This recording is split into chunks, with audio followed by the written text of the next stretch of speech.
Could you talk about Shannon Um, Moore for a second? Because he's the guy that I always thought was pretty underrated. I like, yeah, but he's had a lot of. He's still really young too. I'm pretty sure, isn't he like only like in his early 40s right now? I could be wrong on possibly, that. yeah. I was a little bit older than him, so yeah. Um, so yeah, he's same. We were when I got into like I said, I was the referee or whatever, and Matt was like, Shannon's the smaller guy, so he was kind of the underdog. And so when I started wrestling, it was like two underdogs, and that's kind of when Shannon started winning matches, uh, or whatever. But like Shannon had a lot when he went places.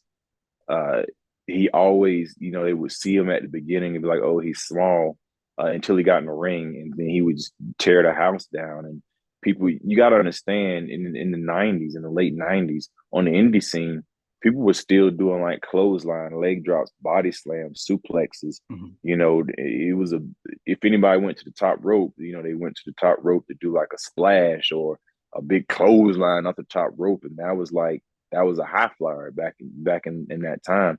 So stuff that Shannon was doing, and Shannon was an innovator. Nobody's ever seen the stuff that Shannon and Jeff were doing. Mhm. Shannon and Jeff had matches all over as Wolverine and as Willow, or whatever. And so it would blow the minds or whatever. And so Shannon was phenomenal anywhere he went. 3 count in Yeah, WCW, so good. and all of that. And then, Shannon Moore once more, and all that. I think he had a phenomenal career, always underrated, but I think that was mostly because, size, Yeah. the WWE, and I think if you look at people like, the person I think is the greatest wrestler of all time, Dean Malenko. When you go into a place like WWE, you have to be an entertainer too.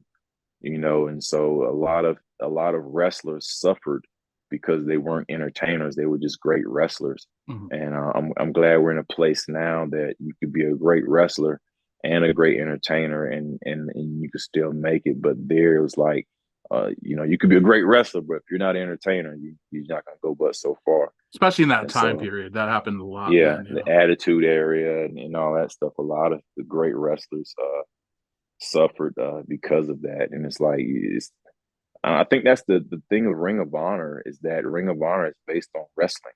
Mhm. We have our entertainers, but the art of wrestling, the sport of wrestling, is what our drive is. And I think that's cool because it's different. You know what I mean? If everybody was doing the same exact thing as, WWE, then they wouldn't stand out. You want to have these companies be different and fill different, niches.